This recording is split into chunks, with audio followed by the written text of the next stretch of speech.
How was last night? It was great, and thank you for holding me afterwards.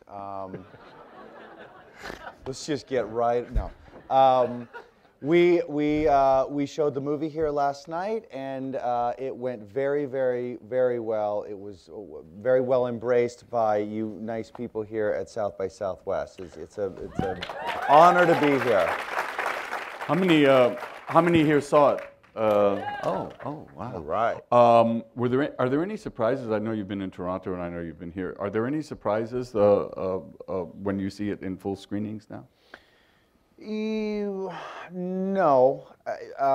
There are the parts that are tough to watch get predictably quiet. What are those? And well, there's a menstruation sequence in the movie, Jeffrey, that was a bit of a big swing for me and Andrew Dodge. Andrew Dodge, sitting front row here, who wrote the film. Stand up, Andrew. Andrew is the screenwriter.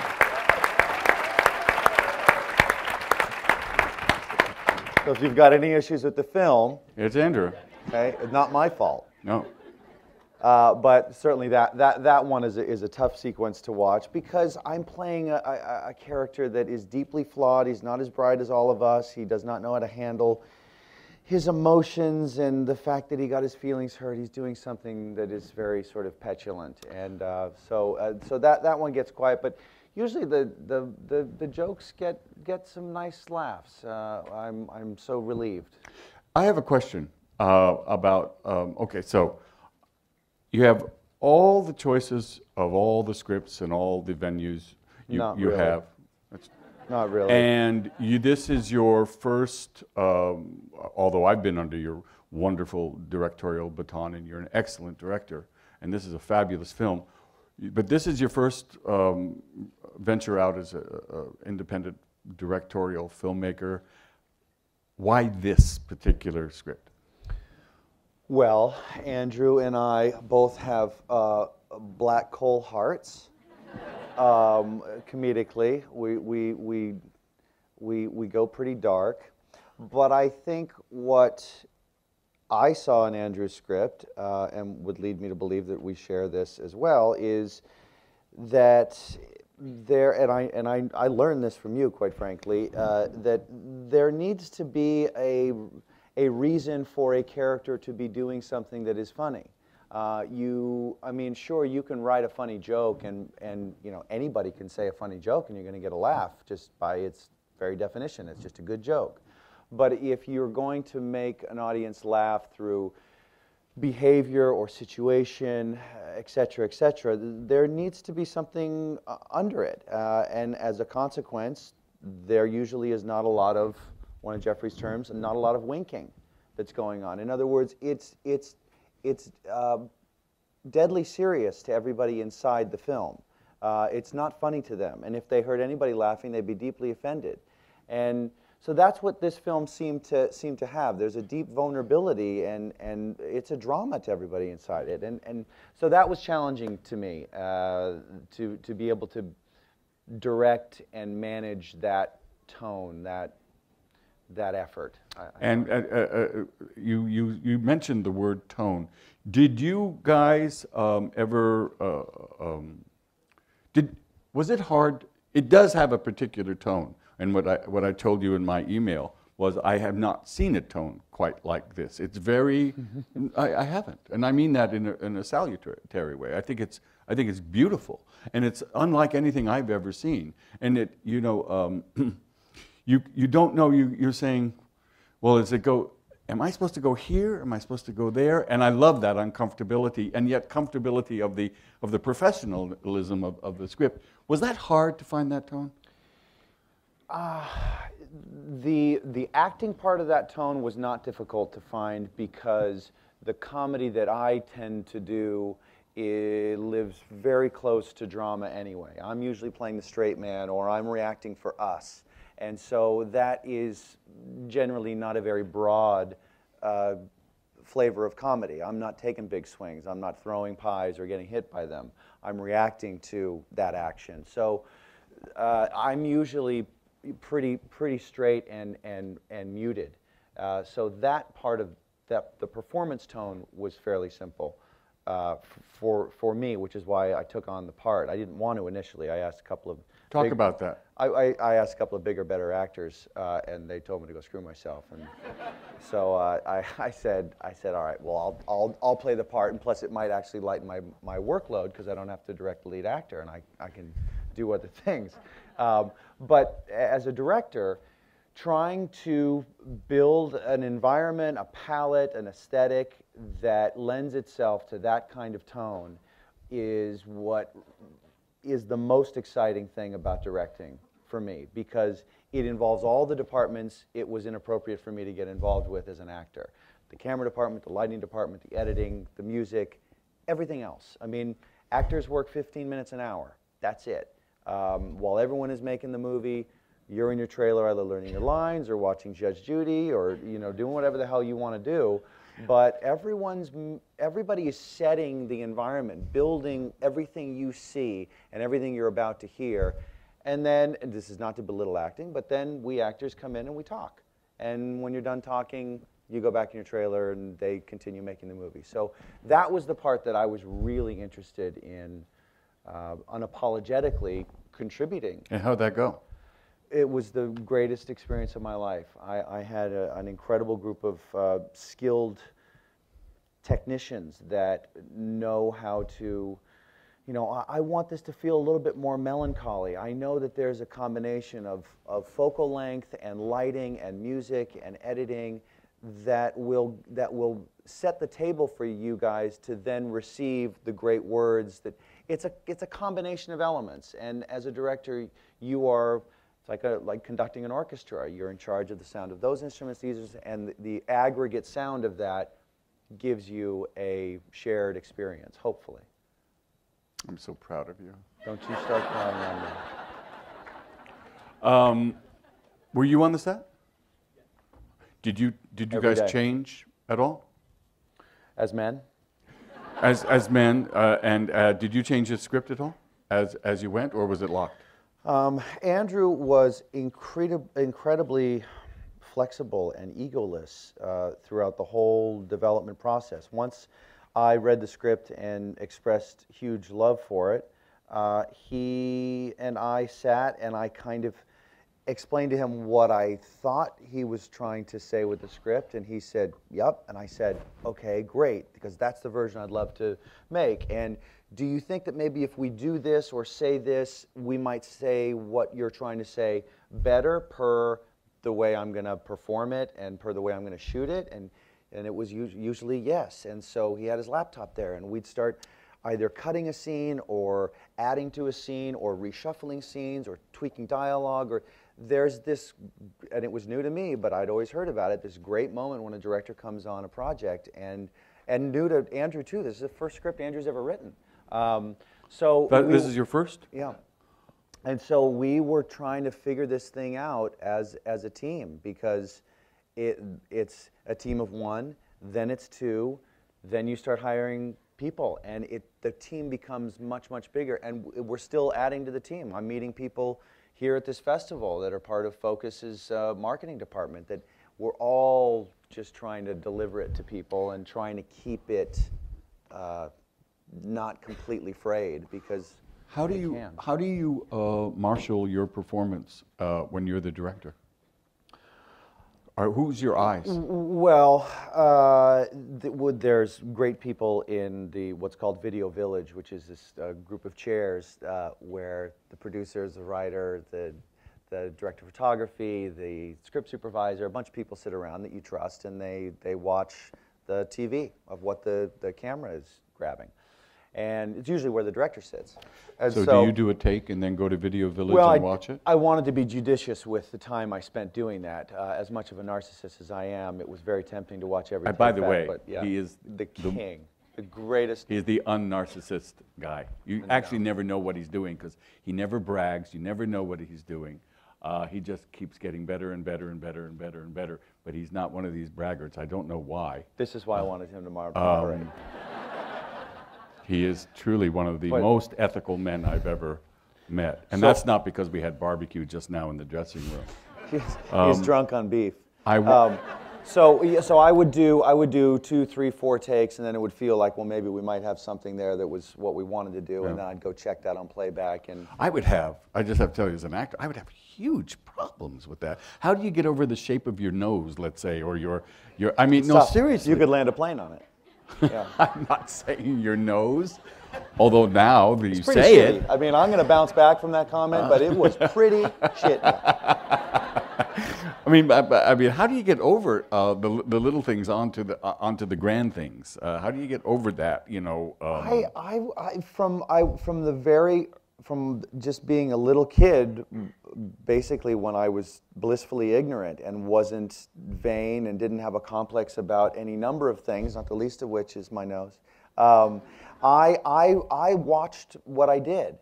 And sure, it was because I was a little kid. It was like, wow, I'm on TV, and you get to watch yourself on TV. But then, as you start to get a little bit older, you start to use it as a learning experience. At least for me, because you remember the way you meant to come across, and then there's a completely different way that you come across once a lens is put on, or the way you forget. Well, they're going to cut away from me when I stop talking, and they're going to cut to somebody else. And you have to get an audience's perspective. So I'm very used to watching myself and can be pretty objective about it. Was there two questions. Was there a good surprise that you didn't know would happen to you in this directing, producing, acting thing? I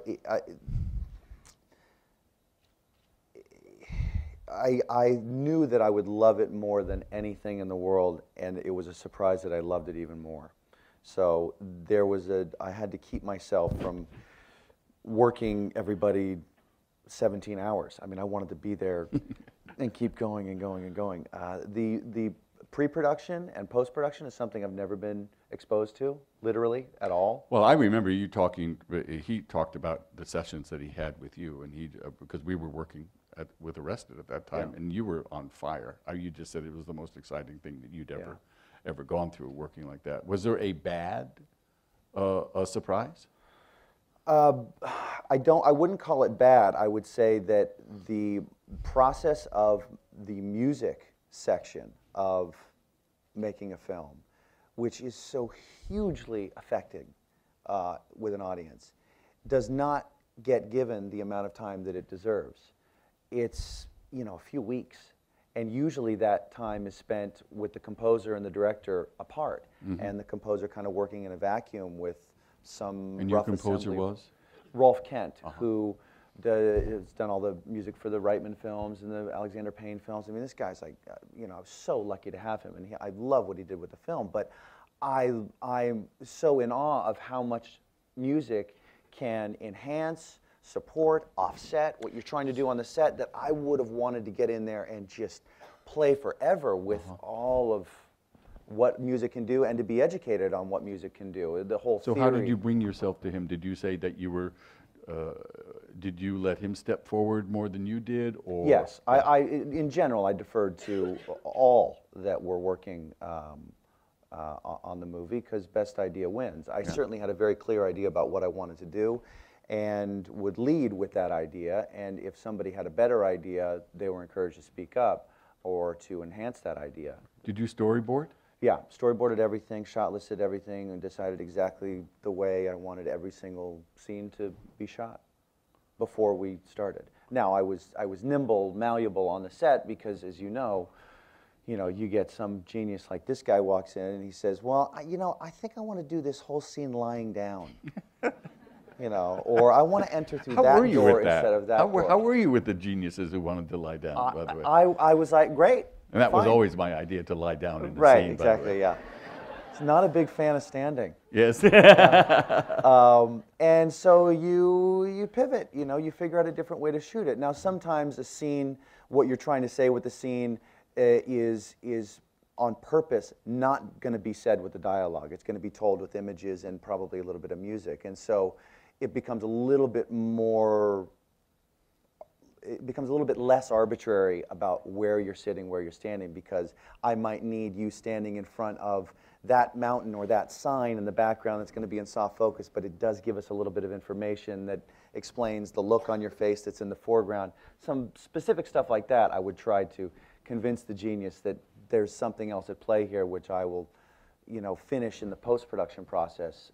And if you want to be bored with the details of it now, The casting is brilliant. The great Kathryn Hahn, Philip Baker Hall, Allison Janney, genius. The young boy, Rohan Chand. Rohan, absolutely out of the park casting. Very, very specific. Talk about the casting of Kathryn Hahn, because you probably had a panoply of submissions from all over, from CAA to whatever, and talk about that specific casting, because it's so specific to the tone of your film.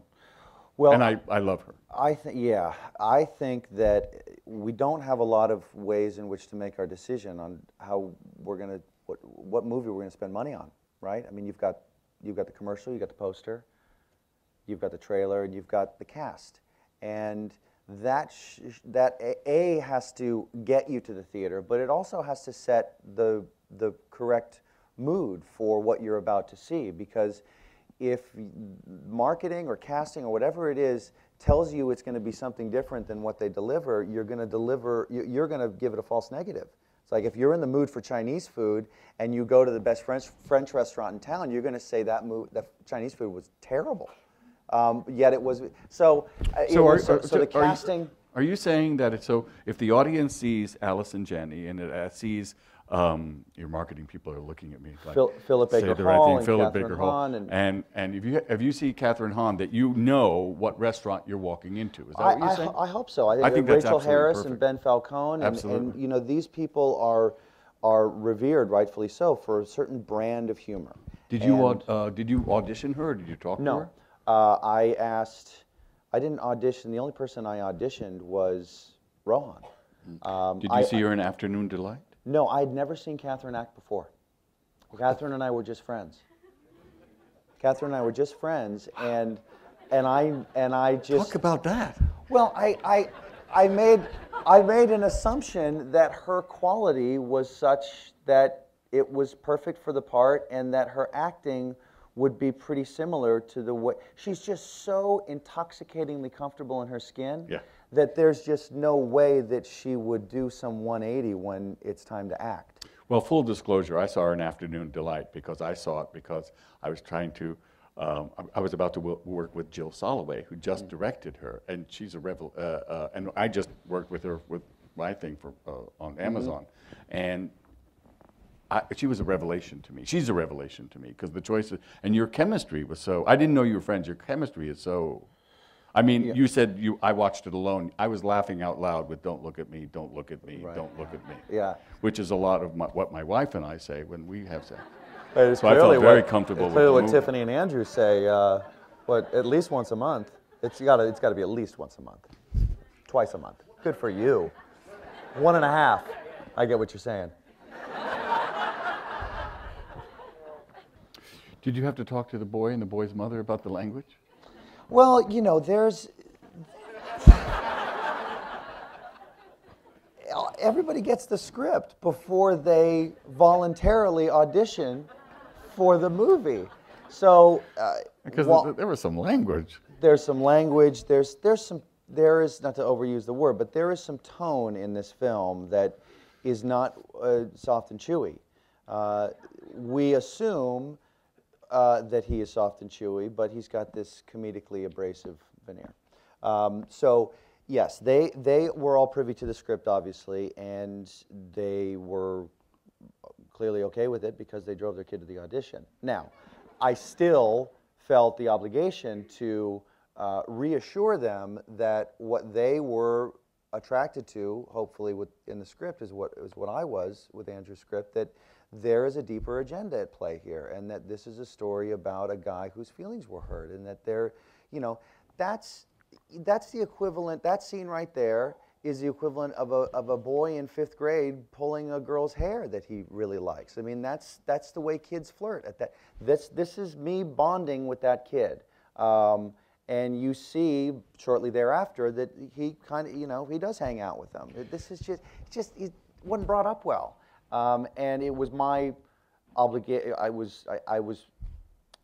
I was forced. I needed to show moments, glimpses, flashes of vulnerability or doubt or regret. Let me ask you about that. I'm very curious about that. This is when we talked. I said I want to ask you a question. Did you have to marshal where? I don't know why I'm using the word marshal today. Maybe because I was at Marshall's. Do you have to marshal where the turn is? Because in the scene with the in the hotel room, the first time you crack a smile, and I went, I wondered if you shot it a number of ways. Do you have to? That's what I'm worried. That's what I love about this, and the genius of this film is the calibration. There's such an adult here. I mean, there's such a genius. You're supposed to say thank you. Yes, no, I'm feeling a huge thank you. Yeah. No, but did you? I mean, did you have to say when is he going to turn? Was that a problem? We talked about that scene in the hotel room, which follows this quickly thereafter, is the first moment where there's that recognition of, but he says it by saying, "You're a real weird kid," you know that. So, I've just got this. I like my moments of heart and treacle. And those sort of formulaic boxes checked that are necessary formulaic boxes checked in a very subtle way. And it's just my own personal taste. Any sort of character arc or anything like that, I like to barely see. So Andrew was right on course with me. And so we knew that was the scene where we'd start to show a glimmer of it. And there's actually about 30 seconds more to that scene that we found. I think even before we shot it, we always knew that we're probably not going to need this because I bet you we're going to be able to play what we say in the next 30 seconds are much more clear about you're a good kid, and he kind of teases him a little bit more. But we kind of see it in that look, and then you get out before the cynics in the audience, like myself, start going, oh, great, so they're going to become friends, I get it, you know, and I just wanted to delay that as much as possible. Now, there's a lot of people. How many are writers here? And how many are directors? And how many are actors? Who the hell are the rest of you? Why are you here? What would you say to this audience for those who are, who are first-time writers, first-time directors, which they are? What would you say about stepping forward? A lot of them are vacillating. A lot of them are going, are waiting for the inspiration, waiting for the moment. Maybe I'll do it next week. Maybe I'll do it the week after. There's some nodding of heads going like this. Is there anything you would say about that? I don't mean to put you on the spot. Well, I mean, obviously, if you haven't figured it out yet, you will soon. Unfortunately, it's not a meritocracy, this business. And so know that. So it's frustrating because you are the best at what you do. Beautiful. For your taste. Beautiful. For your audience. And so it's very, very frustrating to not get hired because who's better than you to deliver entertainment that you're going to enjoy? So understand that. But further to that, it's something that, I don't mean to blow air up your ass, Jeffrey, but, Jeffrey taught me something and teaches something that is very, very valuable, which is, you have your own thing that you do, and no one else does it better than you. And it wasn't until Arrested Development where I finally got a job that asked me to do the thing that I really liked doing the best, which was a real dry sense of humor. I was spending a lot of time doing multi-camera television, which is much more performance-based instead of actor-based, and you're asked to wink a bit more, and you should. It's a sneaky, tough sort of genre. There's a studio audience, so there's a participatory thing there, so you kind of have to go to the back row with your, but my mother's British, so I really like this dry, subtle sense of humor. Jeffrey is at the top of that mountain, and so when I got to work with him on Arrested Development, tell his story all the time. He was the first person to do any acting on that show. We shot a scene where he has this long monologue. Camera was on him first. So he spoke first in any of the acting on Arrested Development, on the pilot episode. And he delivers this monologue in the driest, most hilariously exhausted way possible. And it set the comedic tone for the show. And I remember thinking, oh, great, we get to do that. And my point is, I didn't take a talent pill before I did Arrested Development. It was simply just a vehicle that allowed me to do the thing that I really think I do best. And it happened to be embraced by those who hand out jobs in Hollywood, as opposed to it being a success in the middle of the country. So that was really fortunate for me. So you're always just a job away, and know that doing exactly what you do will be enough if you're lucky enough to get that job. Wow. He's beautiful. He's truly, he's great. And he's in a very, very beautiful spot, and it's terrific. I think we're going to open it, but I just want to ask one more thing. So when I worked with you, you did 1, 2 takes, and you moved on. Did you do 1, 2 takes, move on here? Yeah, there wasn't a lot of time to do a whole lot more than that, yeah. But talk about you're using that whole motel where I used to drink. I used to drink on that, in that hotel. I'm not kidding. I know every place you were, including the back stairs. Yeah. Which, Sportsman. That's another seminar. Go ahead. Sportsman's Lodge is it's this great hotel that's got a lot of character in the San Fernando Valley. And it not so coincidentally sits directly between my house and my kid's school. So I could still do drop-off and make it to work every morning. And it was originally written for Washington, D.C. It was going to be the script spelling bee. And it was going to be televised on ESPN, not televised on public television, and not the Golden Quill, the second best spelling bee. But I knew that our budget couldn't bear going to D.C. I knew that scripts would never sign off on the film. And I knew that we couldn't replicate the production value of ESPN. So we just scratched out that slug line, and we said, well, it's just, this is what it is now. And so we get to stay in LA. And also creatively, not just budgetarily, but creatively, this is a story and a bunch of characters and a bunch of decisions that would be more believable made by a more fringe set of people than a more mainstream set of people that you might find on ESPN or in DC or at the Scripps. Are you publishing your budget? Are you saying what your budget We're under is? 10, Jeffrey. Ushne. Ushne. He can't even try to be a Jew. It's not Ushne. Says, when the Goyim try to be Jewish. It's the nose. This nose is not Jewish. Oh. It's a Bob Slope. I think we're going to open this for question and answer now. Am I at 45? No? Well, I'm going to open it for... Let's Heck do with it. you people. Yeah, we'll take all the questions you can handle. Why don't you get up there? Okay. Yeah, go ahead. Okay. Yes. Jeffrey actually addressed every question that I was going to ask. So Oh, great. Thank you. I'm one of those aspiring writers, too. Those were great words of wisdom. So my question for you right now is, what is your personal favorite Arrested Development episode and why?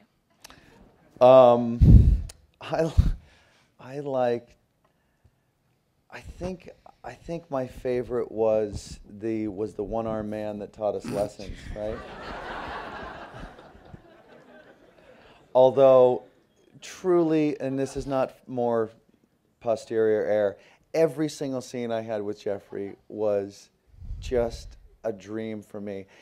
And I bored you with this story before, but you know, I can't perform with him without laughing. I'm usually pretty good about not breaking, but he breaks me every time. And so early in the first season, I just decided to never look at his eyes, and I would always look right here or up here, and it would piss him off often because he said it's like working with Helen Keller. But I can't look him right in the eye, otherwise I'll just laugh the whole time. So. Okay, awesome. Thank you so much. Hi, I had a question. What was your biggest battle on the film? What did you fight for more than anything to get done? Good question. I'm telling you, the prep was so thorough that there was, you know, when we did the big spelling bee at the end, there was a lot of apparatus there. We were shooting a television show and a film, you know, So there was a lot of equipment, there were a lot of extras, and just time is what you want and what you need, because you've got a lot of people have to get on camera. So time was what you just try to manage your day, prioritize things. If I can follow up, did you find yourself shortchanging yourself as an actor? Because you're also directing and you're producing, you're thinking about everyone else. Not really. Not really.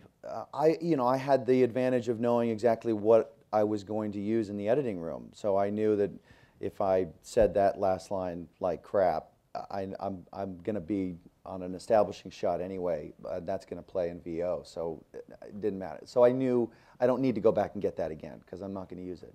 So, and there was a lot of crap that I did. Yes. First, I would like to say thank you very much for sharing all those very interesting insights, and thank you, Jeffrey, for you're an amazing moderator, and it's really great. You've been asking a lot of very interesting questions. So thank you for that. And my question is about the music. So I work for a music studio, a Canadian music studio, and we work on a lot of movies. And you were saying that the music was a bit tough to work on because of the time. Would you have liked to start working on the music from the very beginning, like maybe on the storyboard, to have your composer working with you and like brainstorming on the ideas? And do you think that then it would have changed the way you were shooting the scenes as well, like thinking Yeah, about that's a great question. I'm going to start another film in May, and already now, just doing preliminary work on the budget, I'm trying to sort of carve out more for the composer so that we can have them on the production longer, because yeah, it informs what you need and what you don't need on the set. If I'm going to have the music carry this sequence, then I don't need as much, or I'm going to, this crappy comparison, but you're like cooking a meal. When you're shooting, you're just at the market, and then in post, you're actually doing the cooking. So, depending on the kind of stuff they have available at the market, it's going to inform what else you need to buy or don't need to buy, and how you cook it later. So, I'd love to have them on longer. It just means kind of shifting funds, and I will. Thank you. Thanks. Yes. Hi, I have a comment and then a question. I think you're both awesome, and I've been a fan of yours since you were on Valerie 100 million years ago. But my question is, how did you find Andrew and the script, and how did it begin? Good question. Well, the fine folks at CAA, one of which John Garvey, right there, the wind beneath my directing wings. Stand up, my friend.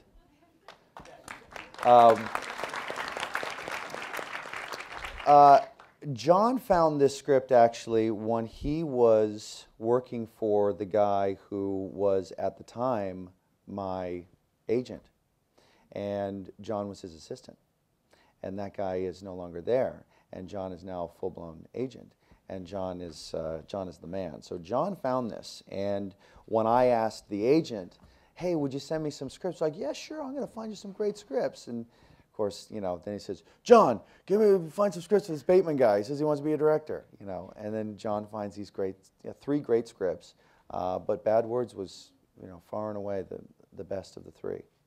Awesome, thank you. Thank you. Good question. I got that about right, don't I? Yeah. Hey guys, thank you for doing this. Jason, you guys touched upon the child actors, but any unexpected challenges in directing kids, and maybe any techniques that you used as a director to get the performances that you wanted? Well, you try to not give line readings as a director, but it is the most efficient way to let an actor know what you would like to feel as a result of the way that they read that line. So you'd like to go with giving them an emotion first. I'd love you to play this more jealous than frustrated, and then that will dictate a certain how of the way the line is read. But if your 10-year-old doesn't know what, I want to feel a little bit more angst from you. Well, I don't know what that means. And then you say, well, and meanwhile we're rolling because I'm in the scene with them. Then you start to kind of say, well, like, what if it sounded kind of like this? You want me to say it like that? Yeah, say it like that. So I don't want to take anything away from his performance, because I only did that a couple of times. But I did call on a lot of my memories of working when I was 10, and it was on Little House on the Prairie, and Michael Landon directed a lot of those episodes, and he was acting in those scenes with me as well. And so I was amazed at how much I could recall, that he built a really warm, playful environment for me and all the rest of the kids that were on that show. And I loved doing that for Rohan. I mean, he loved being on the set anyway, but just knowing when to be his friend, when to be his director, when to be his co-actor, when to be, when to kind of make him feel safe, in a paternal way. It was just such a great little kid, and that was helpful. I had that experience. By the way, as an adult actor, I often will ask a director if I'm not understanding. I will say, "Do you mind giving me a line reading?" I do not mind it. Yeah, because we're always going to use we're going to do our version. We're going to filter it through us, but sometimes it's the quickest way to go. I think, I said it so much to Mitch. Give me the line reading, and then you understand it more. It's a real nice shortcut. And there used to be a huge shibboleth about it. Oh, you never talk that to the. I love it. Yeah, I never mind it. Yeah. Yes. So you're talking a lot about balance, about that individual performance and vision and understanding versus that of whoever's informing you or your audience, truly, at the end state. I'm a programmer at a regional festival, and that's sort of a struggle that I understand is performing programming for myself and kind of the right couple dozen people versus this larger thing that informs and makes something possible. What have you found to be useful tools for both of you as individual performers, writers, and especially on this cusp into the world of directing? How do you learn to listen to both parts of your brain, where you're doing this thing for yourself and those right couple dozen people balanced by what needs to be done for that larger picture of the audience? I mean, what we do is it's not for an audience of one. I mean, I know I'm going to be watching it, so I want it to hold up to my personal scrutiny. That's just a personal quality control. But I do know that I'm in a mass appeal business. So I think it's irresponsible to be arrogant enough to say, well, screw if everybody likes it or not. I think if you're truly talented, you're able to do something that has mass appeal, but be intelligent and sophisticated enough to know what elements you can Trojan horse in some stuff for the quirkiest of your own personal taste or your friends. I think that it can all coexist. And certainly when you're programming a festival slate, I would imagine it's the same thing. You're dealing with multiple components, and you start somewhere and you go down and then you go there. I mean, I just trust your own ear, your own eye, I guess. Yeah. Can Mr. Tambor, could I hear you? No. No. Okay. Back to my seat. Yes, you can. I think you're asking about also. Out of trust. Yeah. What he's saying is that, see, this film actually, with all its vagaries and all the things, it connects. It actually is about, there's a father-son relationship in here, there's about family in here, there's about that word that is just, it actually delivers a big laugh, but when I saw it, I was very touched by it, loneliness. And that's a big theme in this movie, and is very moving in this movie. And that last scene with with Philip Baker Hall, who's a genius, is remarkable film. And so it's a combination of both gods, Apollo and Dionysus, and you know what I'm saying, and you hold those reins, and that's the beauty. What? I thought Apollo was. It's not Apollo. Apollo. It's Apollo. Apollo God, what am I gonna shirt. do with He's him? putting on a polo shirt. And Dionysus this is what, was the by the way, helper. I'm gonna throw him under the bus right now. This is what he plays. He plays like he's not intelligent, and he doesn't read. He reads and he's intelligent. Thank you. So Jeffrey, you asked what the rest of us are here for if we're not directors, writers, producers, all that. Well, I'm here as an audience to enjoy your fine films. And I loved Bad Words last night. Oh, great. And I Thank love you. your sense of humor. Thank you. So what is your next movie going to be about that you're directing, and when can we expect it? I don't know when you can expect it. That's up to people richer and more powerful than I, because they'll be buying it, I guess, and distributing it. But we are going to shoot it in, start prep in May, start shooting in July, be done by the end of the year. So, you know, middle of next year maybe? I don't know. It's taken from a book called The Family Fang, which is about a couple of parents that are famous performance artists. A couple of parents, a mother and a father that are performance artists.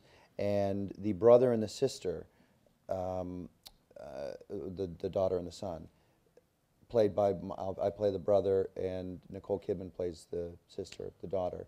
We return home to look for these performance artist parents of ours that have gone missing. And we don't know whether they've been murdered, because there's been a slew of murders in the area, or whether they've just disappeared as part of their latest, greatest performance art piece. And so it's got a lot of the same tricky tone of drama and comedy and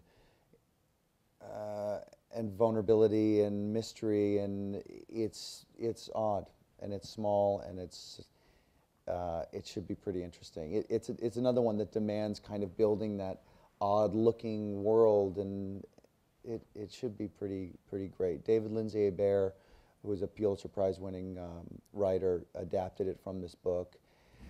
And it's just, you know, it's no Bad Words. Let's be clear.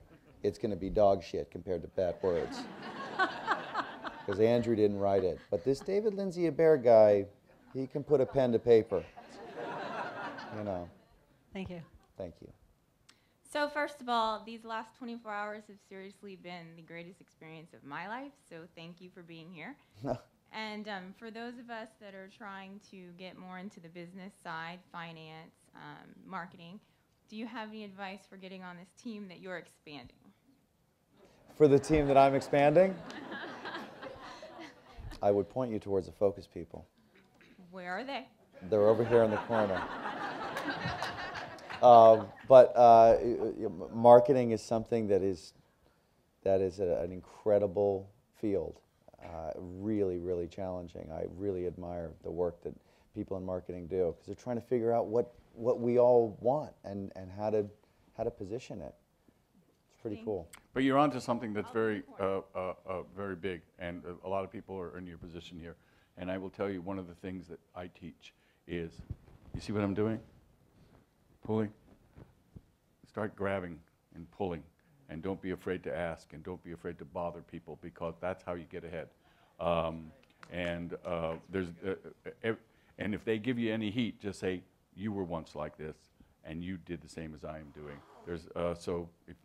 Don't be afraid to bother people. Being passionate about something is hugely attractive to people who are privileged enough to be in the position to hire someone.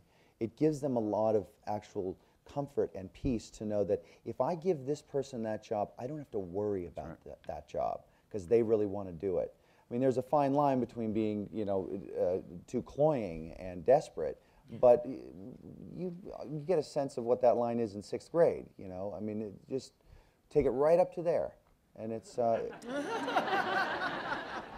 Thank you. Yes. Well, I just want to say thank you for doing this, because I totally had your Tiger Beat poster up in my wall when I was a kid, and I was a huge fan. I really was. And I followed you throughout the whole career. But I too wear a, I like to call it kind of the trifecta of hats. It's kind of like the drinking hat, where you're producer, an actor, and just a screenwriter as well. And my question for you, we just created the first Mexican-American superhero, a team that I'm with, and we're looking into, his name's Elway. It's a really great product, but we're looking towards distribution, and we've been venturing off into that. And so I wanted to get yours and Jeffrey's actually advice on when you're doing a project, what do you do in terms of distribution, or what happens next, or even in the beginning, distribution starting your film? What's the best advice you can give? Were you linked up to Focus when you started? Were you linked up to any? No. Focus was kind enough to want to hang out with us after Toronto. We went to Toronto looking for a distributor and could not have been happier that they wanted to do the film. So you just make, you make, Right. and you're independently financed. This film, yes, by Darko. Are you financed for the next film? We are, yes, and we'll be looking for a distributor on that one as well. Distribution, I know it's a hard question. I'm I'm not sorry. bright enough to answer that, sir, but I will say that just for me as a consumer, I am always attracted to buy something or watch something or buy a ticket for something if it's with interesting people, and there's something great about getting a sense that you're in good hands with the filmmakers or the content providers or whatever product it is that you have, based on what they surround their product with. And if that surrounding is something that doesn't look like they're overly pandering to either box office or selling it in stores or whatever it is, then it's attractive, and that will get traction because then it'll succeed on its merits. But that first sample, I think, should come from a specificity. And there's nothing as popular as word of mouth. Yeah. And you're living in 2014 where we have the internet, and it's very, very powerful, and everybody wants a piece of what everybody else is talking about. So, and you can do that literally without money. Yeah, it's a free pipe. I love that. That's the best answer ever. Thank you so much. I'm not quite sure it's Brilliant. true, but it sounds really. It's no, brilliant. It's true. It's It's brilliant. true. I It It's sounds true. very current. It sounds good. Thank you so much. Yeah. I'm part of the audience that's not aspiring in the film industry. I'm with digital advertising and marketing. So I was just curious if you're still doing anything with Dum Dum, the branded content. His name's Jeffrey. No. It's it'd an be easy cool one. to- I've Good one. been using it for years.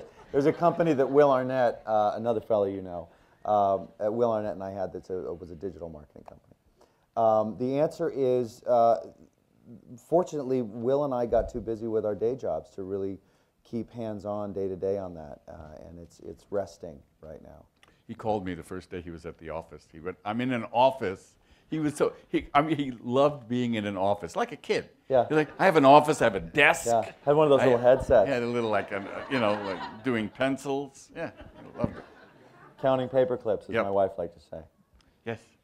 Hi, Jason and Jeffrey. Hi. Yeah, hello. I couldn't seem to work up the courage to ask it at the screening yesterday, but as far as... You drank into it today, though. Yeah. Yeah, it's good for you. Yeah. As far as spelling bees go, and Jeffrey touched on this earlier, how would Jason Bateman fare in a spelling competition? Not great. We've had that experiment back in 4th grade, and I dropped the W question, yeah. in answer. Yeah. And one more question. And I dropped the N. I did 2 N's on banana. and one Yeah. more. The laughing hurts. One more question. What were some directors that were your mentors or influences on you going into your first project? Stole it. I am a big fan of Paul Thomas Anderson and Spike Jonze and David O. Russell and Alexander Payne and the Coen brothers.